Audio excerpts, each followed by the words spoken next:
What's up guys, Houndish here, and today we're going to jump in and talk about how to set up cross-save for Destiny 2. So of course this is new functionality, it's just gone live today, and we are ahead of Shadowkeep and New Light, so there are some content changes that will happen between now and when those drops happen, but nonetheless, it is now possible to select one of your accounts as the primary and then play it on Xbox, PS4 and PC. So we're going to jump in, explain how all of it works in the video. If you guys enjoy this one or find it useful, a rating really helps me out, but otherwise let's get into it. So the process of setting up cross-save is pretty simple really. I wanted to break down a few facts and things about it in this video, so hopefully it will be useful. And now that the cross-save page is live on Bungie.net, and also linked at the top of the description below, because you'll need that, but you'll be able to head over to the cross-save page. Now, if you do have characters on PC, so a Battle.net account currently linked to Bungie.net, then before you can set up the cross-save process, you also have to set up your Steam migration. And basically that just readies your account for what's happening later on in the year, but bear in mind you will need to do it if you have PC characters.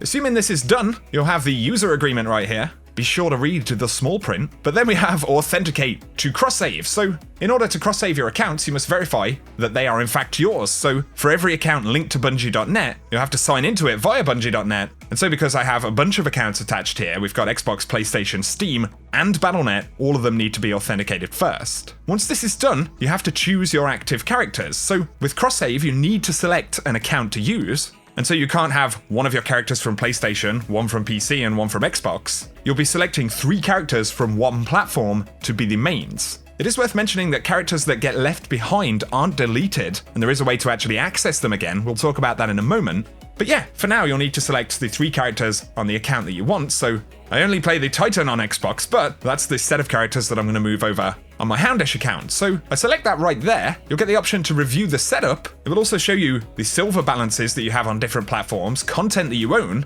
all of the DLC and things like that, because remember, you do have to purchase primary DLCs on each of the platforms to access the actual activity content.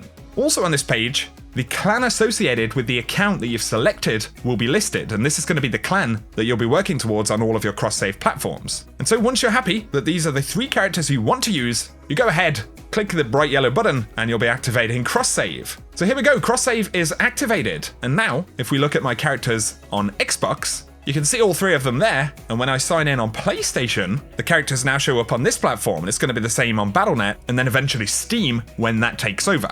Also on PlayStation, you can see that I've now got cross-save enabled above my characters right there. And really, it's that simple. So with all of that out of the way, let's round up a few frequently asked questions and break down some content restrictions that are worth knowing about. So initially, can I disable cross-save once I've enabled it? And the answer is that cross-save is intended to be a one-time action. However, Bungie realized that there may be cases in which you want to visit characters you left behind, and it is possible. So you can disable cross-save, and once you've done it, you'll have access to all of your original characters on each platform, but there will be a 90-day wait to re-enable the feature. And the policy exists to discourage activity like account recoveries by other players and things like that. So it is possible to actually get back to old characters from a specific platform, but you need to disable cross-save for that platform. Just bear in mind that if you do that, there will be a 90-day wait before you can re-enable it. Just a reminder that silver works just like game content, so it's got to be spent on the platform that it was purchased on, and silver does not get merged with cross-save. So players select one set of characters from a platform to be their active characters, but silver will still be associated with the characters. So when you select a set of characters to be active,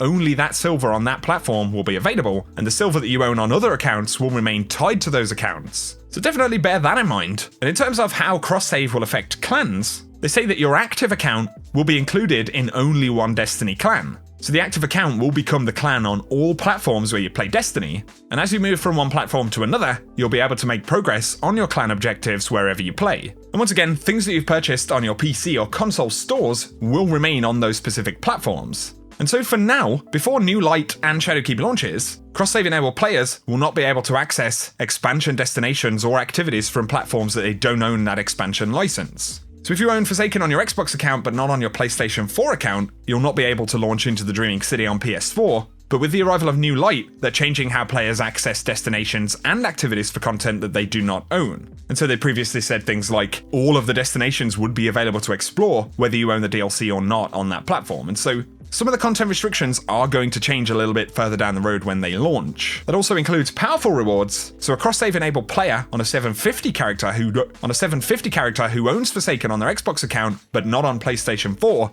will receive all powerful gear drops at 380 power. Essentially, you'll be getting gear dropped as though you don't own any DLC, even though you'll be playing on a character that's a higher level than that. So, a little bit strange, but the power restrictions will be removed when cross-save launches.